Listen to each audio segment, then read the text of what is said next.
We're back. Season 1, Episode 10. Hammer. So named for Judge Hammer. Mike Hammer, I believe, is the name of the guy. Interesting episode, primarily focused on the judge. A little bit of Ava at the very end, but mostly on Boyd and his continued path. Previously on... I should just start doing that, right? I should just start starting each of these with previously on Justified. You don't understand. We've got to ramp... So the previously on was entirely about the first episode. Hey, you remember the first episode? Here's a reminder of the first episode. Casey, it was 9 whole episodes ago. Okay, that's like 2 months ago. Nobody remembers 2 months ago. Give me a break, right? So, this episode's interesting because I'm going to go and give my opinion out loud right now. I think this is the episode in which we definitively now know whether or not Boyd has been blowing smoke this entire time or not. The answer is, like it or not, he has not. Which, of course, leads to its own kind of issues. But we don't know that until the end of the episode, so forgive me for jumping ahead a bit. Because, well, how's the episode start? Well, he takes a guy out. He's like, hey, you want to quit dealing meth and doing meth? The guy's like, yeah. So Boyd pulls a gun and puts it to his head and says, all right. You know, if I blow your head off, you're gonna... He's like, oh, God, no. And the guy thinks he's going to shoot him. And he very clearly is reacting as if he's about to be shot. And yet, then Boyd puts away the gun. Says, no, stick don't work. You need to have the carrot. Which is an interesting take on things, to say the least. The carrot and the stick approach is certainly its own thing and has more nuance to it than the binary statement that it sounds like. So he tries having a following. He's got people who's going to help him out. They live off the grid out in this own little tent thing. Apparently living off the grid. Semi-normal in the area. I mean, the dudes cooking meth live off the grid. They need a generator to keep the frickin' power going. And they watch old TV, which is probably being broadcast from an actual studio, as opposed to anything like cable or whatnot, or satellite. Anyways, so Raylan shows up and is like, hey, sup? So, Lord, forgive him, even though he blew up a black guy's place. No need to emphasize that, but he does it because there's a black guy present. And he destroys this thing. He kills a guy in the back of the head. Do not let the thought of his brains leaking out on the windshield cause these people to have any problems with their food. Also, do not let them be dissuaded from the $50,000 bounty we have. Now, this is the interesting part here. That bounty actually has a lot of strings attached. Now, Raylan doesn't say that, of course, because he doesn't want people to think about the consequences or the reality of what turning in such a bounty means. But a bounty like that, we offer you $50,000 for information that leads to the conviction, is what that means. Now, if you've been paying attention to me for any length of time, you know that being arrested is way over here in the process. Being convicted is the final step of the process. So, any information they give not only has to lead them to have sufficient cause to arrest Boyd Crowder, but then to try him, and then to convict him. Way, way over here at the end. Thank you very much, Star Destroyer. I'll be addressing that at the end. So, or rather, I'll do it off camera. So thank you for putting it there so I can have a log for that. But thank you, Bro Star Destroyer. The whole reason I do this is not to be interrupted. All right, so he has to be convicted.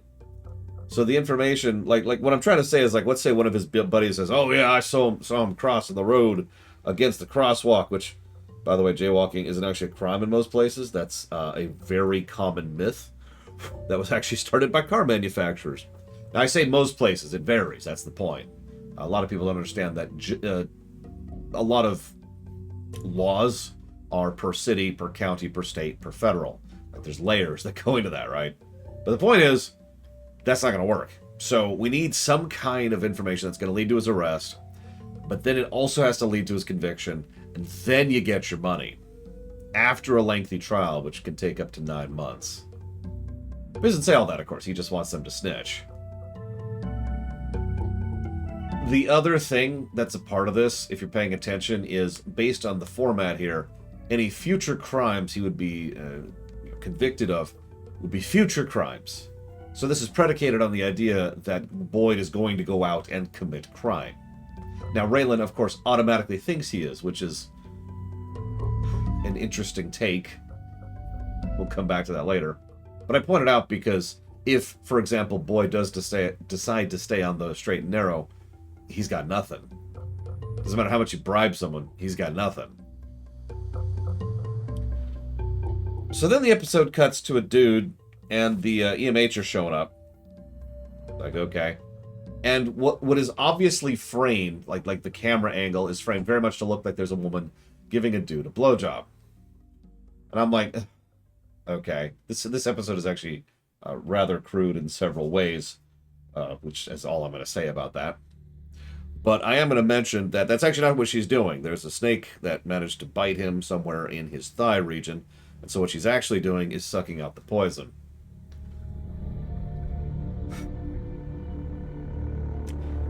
Sufficiently offbeat and off the wall to try and establish our character, the judge, who couldn't quite put my finger on.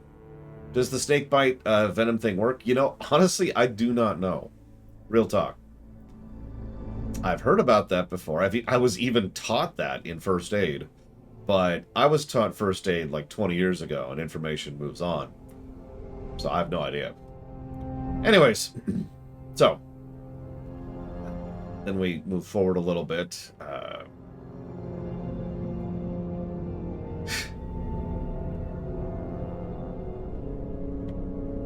So he's called Mike the Hammer. It took me a minute to realize who we're looking at. That's Stephen Root. Now, you probably don't recognize him at a first glance, because the dude actually worked out a bit for this particular role, which I don't blame him, because he was going to be running around in his underwear for some of the shoot. But also, he's been in quite a few things over the years. You probably know him from Office Space, because someone took his stapler. Yes, that guy. That's the guy who plays the judge. Yeah, Mike... so I'm going to be very honest here. I actually find Mike despicable. I actually do know that there are judges like him in real life, and they are absolutely part of the problem. Of the many, many, many problems I have with the United States justice system. But I do think that this is one of those cases where the actor manages to make it charismatic enough that he's not completely despicable. That's actually a semi-common thing. There's a lot of characters that really should be just reviled. And they're not, because of the actor. The example I always go to is from Dragon Age Origins. I can never think of his damn name. I can't even think of the actor's name because I'm terrible. Hang on just a second.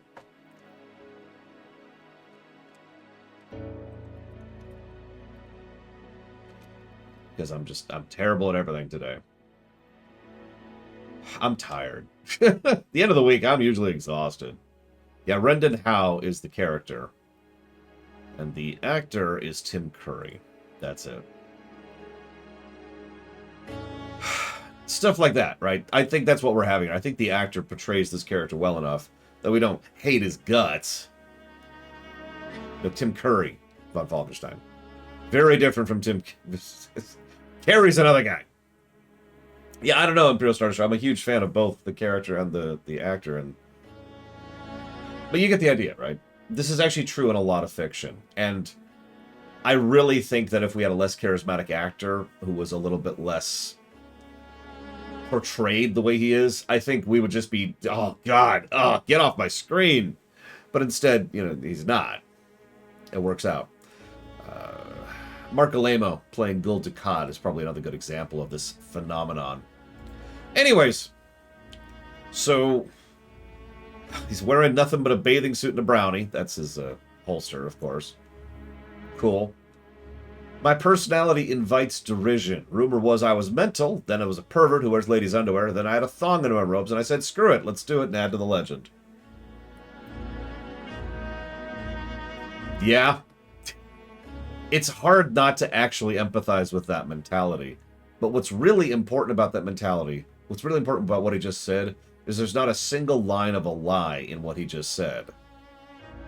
Did you track that? I'm going to come back to that in a minute, because then we've got a little bit of thing. I think I'm doing this a little bit out of order, forgive me. But then we got a tidbit where Boyd and his crew show up with guns in order to threaten the meth lab. Now, as of this point in time, this could be a power play. This could be being done on behalf of Bo. This could be, maybe he's legitimate about being born again or whatever. It doesn't matter. He's showing up, he's got a country crew with guns, and they threaten them overtly. Okay. And they leave. Then we cut back to the judge, who has carbon monoxide being pumped back into his car with the windows down. That's really bad. Under the wrong circumstances, he could have permanent brain damage as a consequence of that. But you know what's really insidious about carbon monoxide poisoning? This is speaking from personal experience as well as just basic medical information. You don't notice it. You'd think you would. But the first thing it does is it screws with your ability to process. So you start to lose it in the manner in which you lose the ability to notice that you are losing it. So that's probably why at no point in time did it occur to him to stop the car or roll down the windows or anything, because he literally didn't notice the poison that was poisoning his brain. It's messed up. Do not recommend. So, you know, oh, God. All right, cool. So then we have a couple more establishing scenes with the judge, and I don't mind guest characters getting a lot of screen time, but what I find most fascinating here is that, let's be real, the judge is a stand-in for Raylan. Just straight up. He's written almost identically, in almost the exact same manner that Raylan is written. Like if you had Timothy Oliphant say the lines that is being said by the judge, you'd barely be able to tell the difference. Because he's very straight, very honest, doesn't hold anything back, and he tends to have a very justified mentality. I do what I do because of this, whatever, right? It's fantastic and interesting and an insight into the kind of person the judge is. Raylan even then says, hey, can you do this for Ava? Can you make it so she can get out? And the judge flat out says no. Instantly and without hesitation. No, I don't piss in someone else's litter box, I believe, is how he phrases it. Which is a nice and coarse way to get across the point, because, let's be honest, the judge is a fairly crude character. Right down to the smacking the woman on the bottom, and giving Raylan permission to sleep with the woman that he's sleeping with. Which is awfully presumptive while we're on the subject. I think that should be more her choice than his, if I'm... whatever. Point being, so he's crude, he's straight, he's blunt. All right, we're fairly well established here. This is also when they full out... That's not how I took that in Star Destroyer. This is also when they full out admit that... that's... Actually, if you remember, the judge flat out... Actually, no, sorry, hang on. I'm pretty sure you're wrong on that Imperial Star Destroyer, because... Losing my train of thought here. The judge actually said he's having what I'm having to drink, or he's not having anything at all. Raylan then has to correct himself. No, water. Then the judge says, she's eyeballing you. You have my permission. Pretty sure that's regarding the sex, not the drinking. Anyways, back to it. So, Raylan then states something outright, which I've speculated on before, and, as usual, the show has been doing its homework, so yeah. The big problem here, the big conflict, at least from Raylan's perspective, is that Ava is not allowed to leave Kentucky legally, but she's being threatened to leave Kentucky. So, hence the point of him trying to essentially ask the judge, hey, can you talk to the judge for me? Putting a little aside that Raylan himself cannot go to the judge and do that, but, you know. So... Then we cut to a random dude. I was gonna tell you who it was, but when I checked the cast list, it literally just said Bo's henchman, so I don't freaking know. But dude shows up. He's like, hey, what are you doing? Are you building Rome out here? It's a funny little scene. And we still don't know which way Boyd is leaning. In fact, the whole scene, every scene Boyd has been in, has been continuing to establish that we don't know which way he's leaning. But what we do know is that Bo is on his way out, and several people are based just... it is Johnny. That's what I thought. I freaking thought it was Johnny.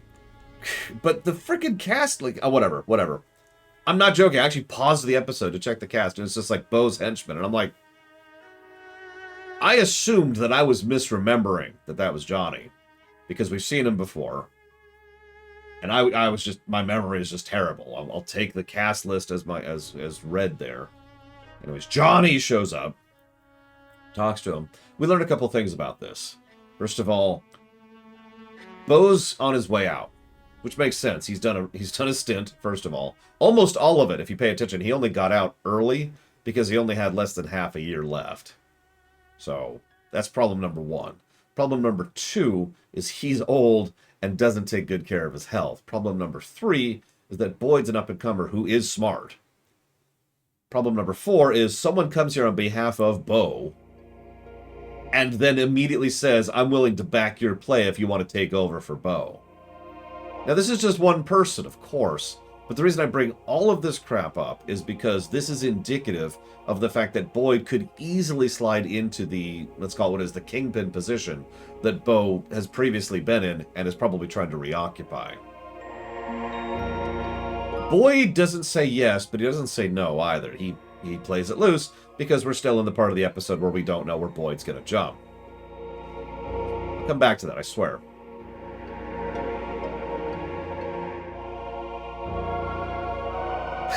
Probably, Jesse Ward. So then Raylan starts playing bad cop. This is a recurring trend. The whole episode's theme is vigilantism, really. Because Boyd's crew do vigilantism, Raylan does it, and so does the judge. So Raylan does something that is, let's be very, very honest with ourselves, quite illegal. And frankly, a little bit morally bankrupt. He starts actually destroying stuff in the dude's shop in order to get him to talk. Gets him to talk, and is like, okay, cool. However, I do want to mention one interesting anecdote. He never actually destroys the expensive thing. That's probably a few $100 there. And he does then actually pay for the things he destroyed. The catch is he only does it after the fact. I imagine what the writer intended the theme of this episode to be is the carrot and the stick. And obviously Raylan is employing both here, which makes him the unique one, because everyone else is just employing the stick, nothing else, despite what Boyd said. The judge, stick, don't be good, don't be bad.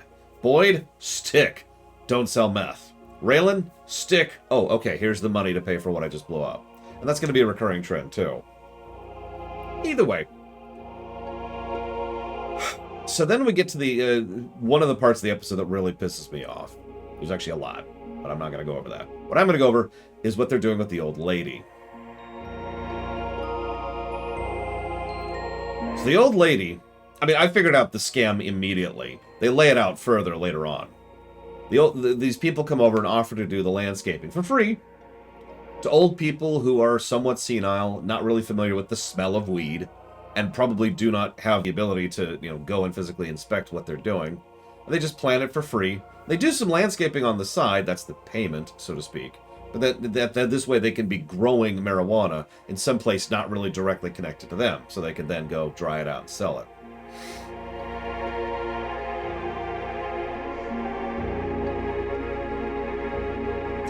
Anyways, I have nothing to add to that. So then we find out a little bit more about Judge Hammer. Why is he called that? Because he's a dick. This actually really does piss me off. You see, let me tell you something about the United States vengeance system. So, there's a grid. Seriously, it's actually a freaking spreadsheet. And depending on what you've done and how many repeat offenses, there's a maximum amount you can be sentenced. Now, notice how I state that. Maximum. That means you can be sentenced nothing, or anything up to, in the gradient, up to the maximum. The only point of that, both legally and in terms of the general philosophy that goes into it, is you are not supposed to punish someone too much. That's the intent of that law. Do not punish someone past the maximum. That's why the maximum exists. You've probably seen this even in your everyday life if you haven't really processed it. You ever seen something that says you could be fined for up to a maximum of X for littering? Or if you in a road work area, be careful about fines are increased up to a maximum of X within an area like that. You've probably noticed signs like that. It's the exact same system that's employed there.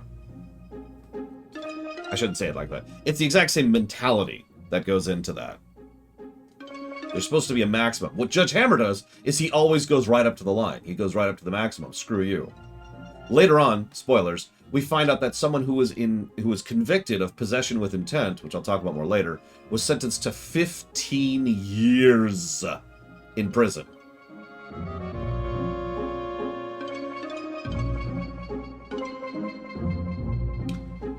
I want you to think about the year 2008. You already know where I'm going with this. I want you to think about what you were like, where you were at in your life in 2008, what you were doing. Maybe you lived in a different place. Maybe you were going to a different school or had a different job. Maybe there are people who are an important part of your life now who you hadn't even met back then. Now I want you to imagine that all of that has just been Thanosed out of existence because you have spent 2008 until now being in prison for possession with intent. I'll go ahead and talk about it now briefly. I was going to talk about it. Possession with intent means possession with intent to distribute. It's God, I forget the whole list. It's like you're manufacturing, distributing, selling, transiting, or holding drugs of things that are qualified under whatever the law has currently defined drugs as. That's what intention to distribute means.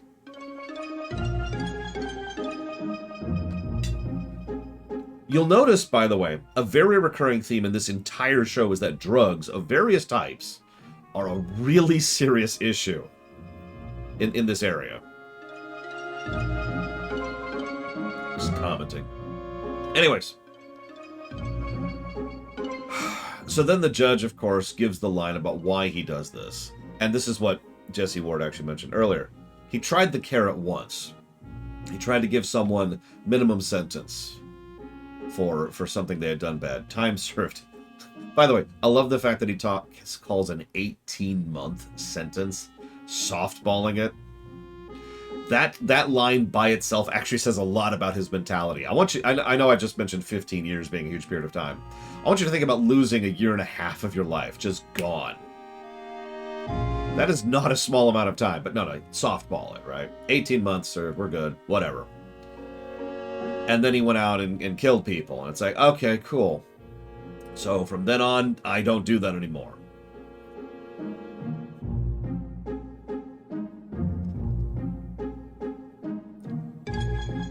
The judge has a line about trusting his gut over the process of the law. And then he has a line about, right before that, he has a line telling Boyd, Raylan, that he went after Boyd, even though he was told not to, because he's trusting his gut. And the comparisons between the two continue. Then they go and they confront the dude. The perp, if you will. It's him. It's obviously him. He gives a very obviously fake name. Does not have ID on him, which is funny because he's in a bar, which would probably require him to have ID even to enter. Let's not get into that. Raylan walks off. What's the very next scene we see? We see Jefferson, a.k.a. Virgil, who's trying to play basketball with someone who is obviously his son, who obviously doesn't give a crap about him and calls him by his first name rather than something like Dad. Immediately we know exactly what's going on. Immediate establishment. This show does this a lot. It's just like, here's something and in 5 seconds we know everything that's going on. He goes and returns with, to his ex, with the kid. Ex obviously doesn't give a crap about him. And says, the kid was sick of him. He also has a line, I only get to see you. He doesn't even get to finish a sentence, but again, that's all we need to know. Okay, so that's 3 lives ruined by the judge. Cool, cool. Now,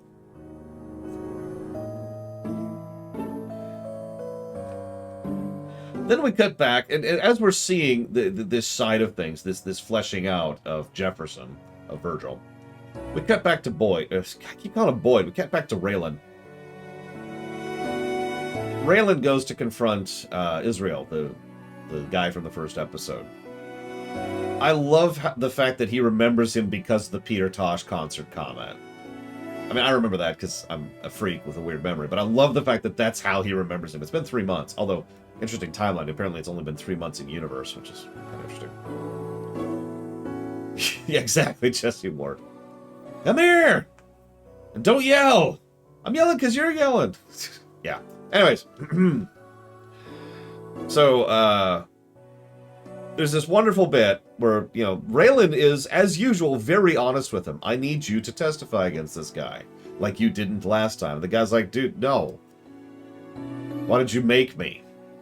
And then he says, or, why don't you ask the guy who screwed up if this whole situation bothers him? Then Timothy Oliphant is a great actor with his face, as he always is, and the dude's like, oh, you're the dude. Cute. Raylan backs down here, because he's not at that line yet. He's not willing to cross into Vigilantism. Remember that for later. So, this then cuts to another scene where the judge really demonstrates what a despicable human being he is. That is my opinion. But what he says is, I'm a judge and it's my job to not care. This is probably the only time he lies in the entire situation, because he obviously does care a great deal. He puts a lot of himself into his work, not just his eccentricities, but also the fact that he's bothering to be as harsh as he is allowed to be legally, because screw him. You don't go out of your way to hurt someone you don't care about. We've talked about this before. There's a difference between, it's usually referred to like the demonic or the devil thing versus the Cthulhu thing. This one actively hates you, and by virtue of hating you, cares about you. This one doesn't care about you and probably doesn't even know you exist. These are the two types of evil we tend to see, right? Judge is over here. So he talks about, he gives this completely hypothetical, there's actually a term for the argumentative fallacy that he uses here. Forgive me for not remembering all the fallacies off the top of my head. There's a list. But he gives a fallacy saying, well, what if Tommy Bucks had a kid who only knew him as dad? Would you care? Would that change anything? No. No regrets. You shot him dead. No issue. And there's not an ounce, not even so much as one tiny droplet of lamentation there. He doesn't care. He has no regrets on the matter. Because he feels like he's doing the right thing. This then immediately leads into the next scene, which is Boyd and his crew going to blow up the meth factory. And don't think I'm not noticing these transitions. This is also the scene in which I become... This is Boyd's last scene in the episode, but it's also the scene in which I finally, 100% am sure of what I said at the beginning of this very Streamination. That Boyd is actually legit. He's not playing a con. He's not trying to take over for Bo. He's definitely not here on behalf of Bo. I want to explain why I think that. So they go in, threaten the people. Don't shoot them. Don't hurt them. Point number one. No unnecessary killing. Then they go ahead and blow up the meth factory, and the two dudes who work there are extremely stupid and just as culpable in the killing. I'm gonna say that as bluntly as I can. They're just like, oh, no, don't do it. Please, no. Just generic crap. How about, there's a dude in there. It's like 5 words, 6 if you want to be technical. Gil's in there. There you go. That's 3 words, 4 if you want to be technical. Don't kill him. Might have also been able to catch his attention. No, they didn't say anything. They're just like, oh, no, gee, please don't blow up my meth lab. Frickin' morons. I know. They're idiots. I'm just saying they're just as responsible for this. Because what just... I'm not getting into legality, because legally what he just did is actually manslaughter. But morally speaking, no intent to kill existed on behalf of Boyd or his crew. And I can say that definitively because after they're told that Gil was in there, their reaction is horror. And that sells everything for me. That tells me where Boyd's actually at here. This is not a power play. This is not trying to muscle in a protection money. This is trying to shut down a meth lab. Which, by the way, I'm actually in favor of because screw meth labs. Not to kill someone. Yeah, exactly. Goggins knows how to act with his face, just like Oliphant does. And Goggins' reaction to that, he has been very straight. His expression has been almost robotically flat the whole episode.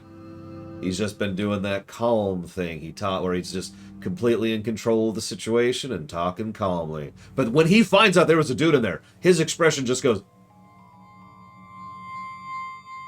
And there's just... you can see it, like, develop, like, as he's sitting there. There's a nice, good close-up shot. His face gets worse, like... And, there's this moment, he looks at his people, like... Like, there's that moment of... Is that really what we just did? You're gonna make it okay, right? Like, there's that almost childlike human psychology of, it's not as bad as I think it is, right? Tell me it's not as bad as... It's really, really good acting. Love Goggins. So, we now know where Boyd is actually landing. He's going into Vigilantism, which sounds familiar, doesn't it? Again, this is also when the themes of the episode really come together. Because Boyd has done something bad and horrifically regrets it.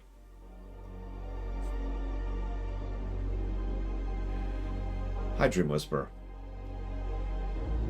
This then leads to Virgil setting up the confrontation at the bar.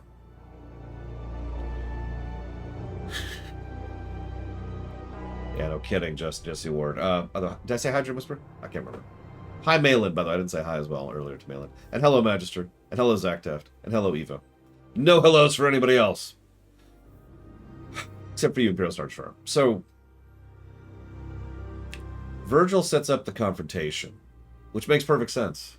He wanted satisfaction. In fact, this is the other scene in which I want to slug the judge directly in his stupid, ugly face. And then he wanted the judge to kill him, because everybody knows the judge carries a piece. And lo and behold, he does, and he had it, and he shot the guy. With intent to kill. Because he'd just gotten life insurance. Remember that whole bit? I think it was literally last episode. You don't get life insurance if you kill yourself, if it's suicide. But if someone else kills you... Now, this is going to sound like the most horrible thing I've ever said. I wish the judge had killed him. The judge would get off lightly, because he's a judge. But at the very least, that would be a black scar on his record. Probably add to the legend, too. Might lead to him, having a less career than he otherwise would. But I don't give a damn about that. You know what I give a damn about? The wife and kid who would have gotten a bunch of life insurance money if he'd killed him. Instead, since the guy, Virgil, gets to live, it's actually just worse for everybody. No consequences whatsoever for the judge. Virgil gets to go to jail, which doesn't make anything better. And the wife and kids get nothing. Kid, excuse me, singular. Cool.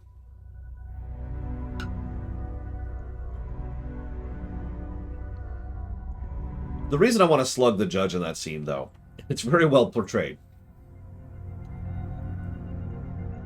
One of the earliest lessons you're going to learn when it comes to making either television or film, in any kind of, this kind of oh God, what's it actually referred to? Audio-visual, non-interactive medium, I think is the technical term. Shows and movies.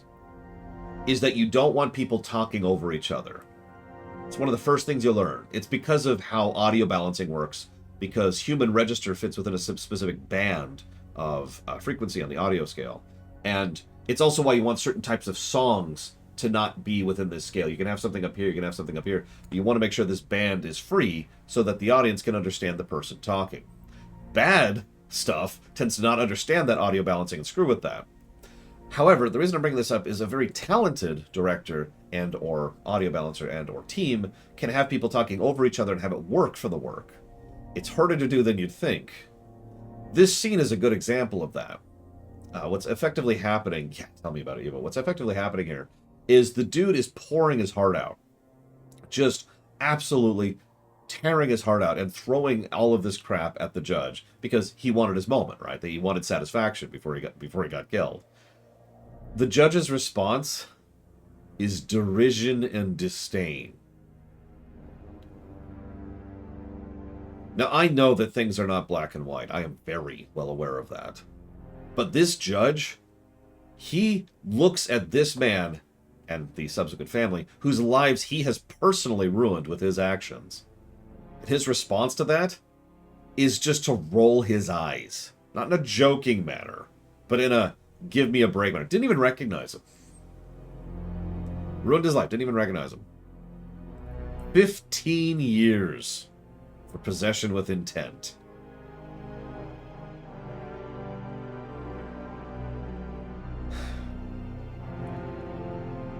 Later on, Judge admits to Raylan, "Thank you for stopping me. I was going to kill him."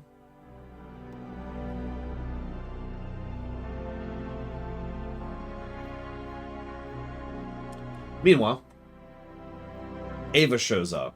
I actually kind of forgot she was in this show. I know I'm coming down negatively on Ava a lot, but it's because she doesn't work for me. I mean, I don't mean I'm her boss. I mean, she doesn't work in the show for me. This whole scene is so awkward and weird, I would have completely ejected it from the story, and I think it wouldn't have lost anything. She shows up with some frickin' donuts and coffee. Says, "Hey, I brought you breakfast. Cool. So I'm talking to the judge about, getting you out of here." And obviously he has not succeeded at that particular task, or the judge has decided to bribe him, take your pick, as thanks for, the whole situation.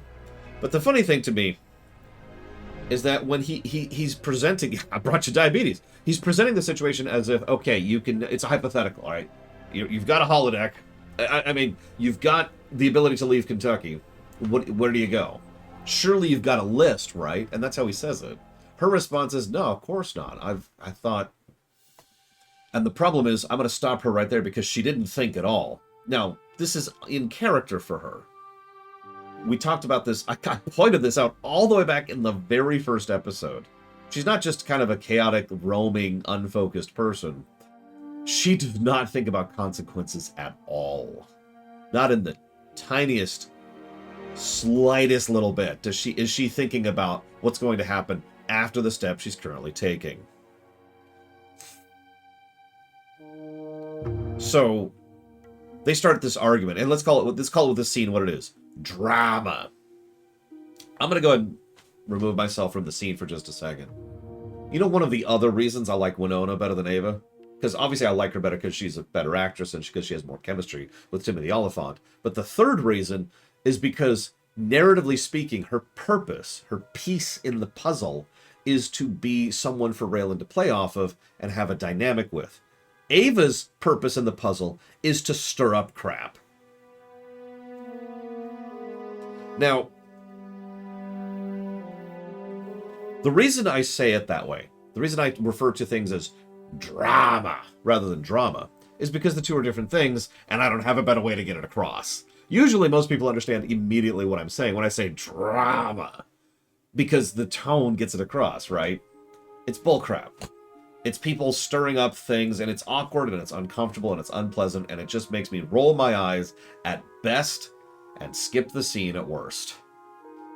There's nothing... Yeah, it's soap opera-y. Exactly, Jesse Ward. It's soap opera-y. It's ridiculous, over-the-top bullcrap. The argument I usually hear defending drama in fiction is, well, that's the way in real life. To which I respond, that's not a defense. Something I've brought up this week with regards to, I believe it was Dishonored is what we were reviewing when I brought that up. That's not a defense. It's something, just because something's realistic does not make it good fiction. Drama. Like that, Mike Romano. And I can word it. Drama. Anyways, point being, that's what Ava's here for. No, I'm dead serious. She's specifically the one to provide the classic temptation for Boyd. Or sorry, I keep doing that. For Raylan, for no friggin' reason.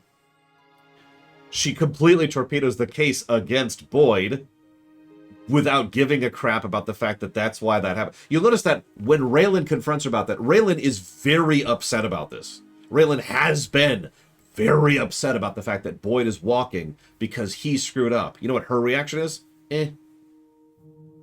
She's very flippant about the entire thing. It doesn't bother her at all that Boyd Crowder is free because of her actions. No thought to the consequences. And of course, then she's here for this moment, because obviously he gives a crap, she doesn't, and so she gets pissy about him on this.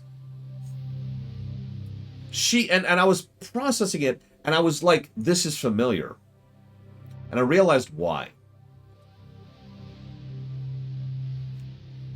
The reason why everything she says, I'm not going to give you the line-for-line speech, because it doesn't matter. Nothing she's saying is what she means.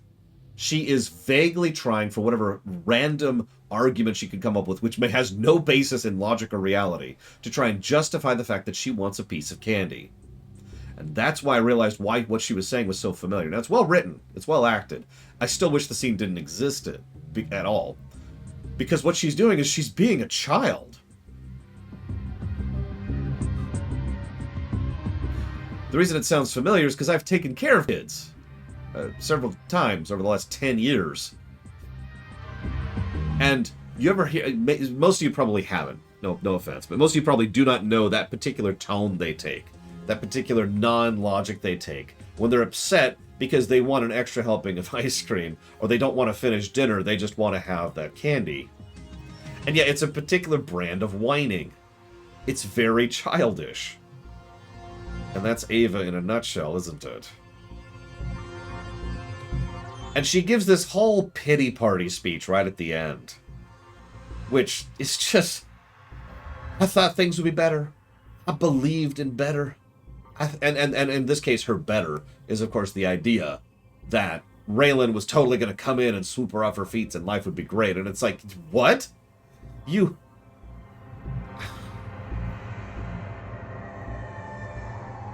Moving on. Then the hammer falls.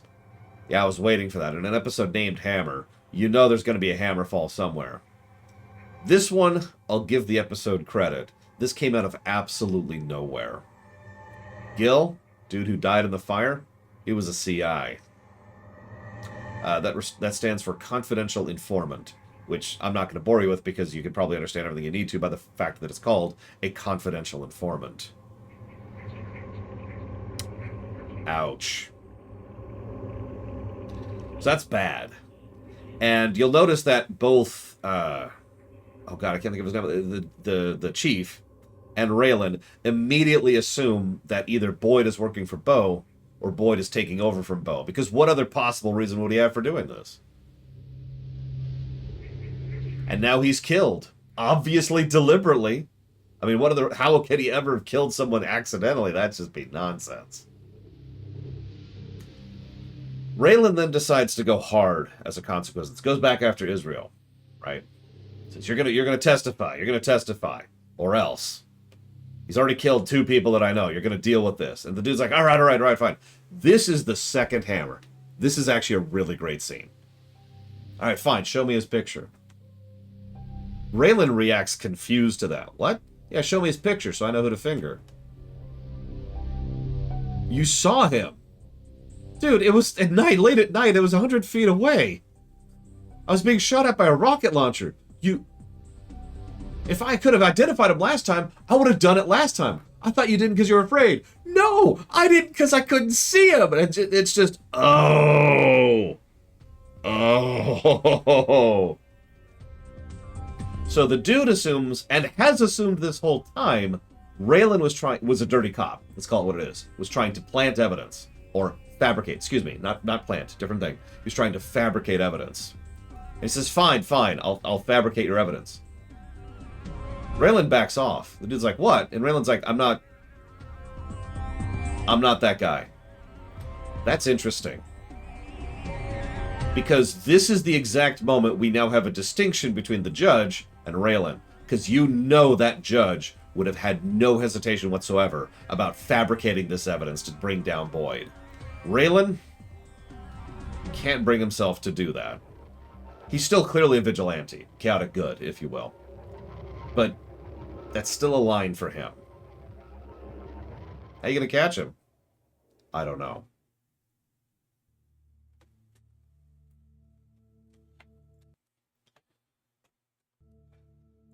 Yeah, he knows where his lines are, which is good. Earlier in the notes, I actually mentioned that Raylan is kind of leaning a bit towards Punisher or Batman. And I think that's a good example of what I mean by that.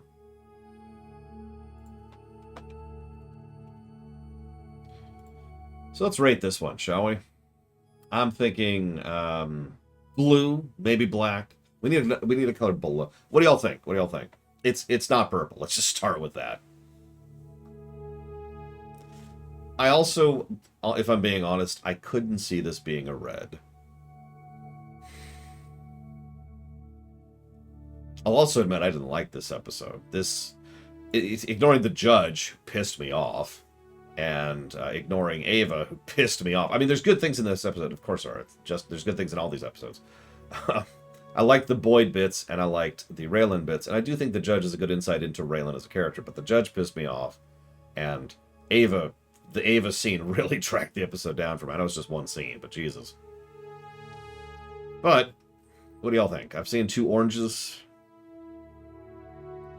Yeah, the Judge, I agree with that. The Judge is a very clear sign of what Raylan could become if he chooses to. It's worth noting the Judge is quite a bit older than Raylan, and has been doing this a lot longer. Gets back to that discussion I mentioned earlier about how some people, in some jobs just are kind of predisposed towards grinding people down. Still think the Judge is a despicable human being, but that's unrelated. I could see above average. Orange.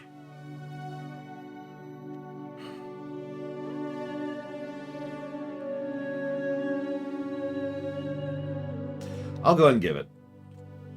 I was predisposed towards yellow, but I will admit there's some really good acting, even in the scenes I hate. And, of course, the way Goggins and Oliphant just shine in this episode is fantastic. So, I'll say they drag it up to above average as a consequence. So we've got 3 episodes left, everybody. 3 weeks left. Veterans, Fathers and Sons, and Bulletville. I don't know anything about where they're going, but given that we keep rotating around, long-term plot, given that we're still in the Boyd plot, I imagine that this is going to come back, and I'm really curious how Boyd is going to react to all of this blowing up in his face. Oh, and before I leave, I wanted to end on one last note. You notice something about Boyd, right? Oh my god. Give me a minute. You notice something about Boyd, right? And that something is that Boyd is still doing what he likes to do. Really. He's just redirected it. His core mentality hasn't changed. He likes blowing stuff up, and he likes getting paid to do it. And he's still blowing stuff up. It's just his perspective, his mindset has altered slightly. So he's trying to do it for a different reason. He's trying to do it in a different way. He's trying to do it better or nicer or clearer, but he's still doing it. Fire in the hole. He even says that as he's walking away. And he says a lot more grimly instead of the fire in the hole like he said in the first episode. But he's still doing it. And I guarantee you, at some level or another, he still enjoys doing it. That's my analysis. I could be wrong. And I suppose we'll see in future episodes. But for now, I'm going to go ahead and chop off the local record.